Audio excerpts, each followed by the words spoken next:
Hello दोस्तों, नमस्कार। कैसे हैं आप लोग? उम्मीद करता हूँ ठीक होंगे। दोस्तों, आज हम बात करेंगे ब्रोजीट एलएस सिरप के बारे में।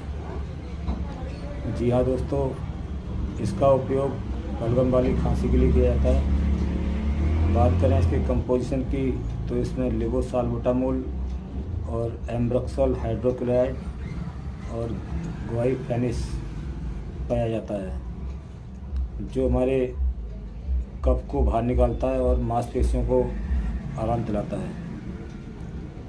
बात करें इसके डोज की तो 5 ml दिन में 3 बार इसको ले सकते हैं एडल्ट लोग। और ये एक शुगर फ्री सिरप है, तो इसको शुगर के पेशेंट भी आराम से ले सकते हैं।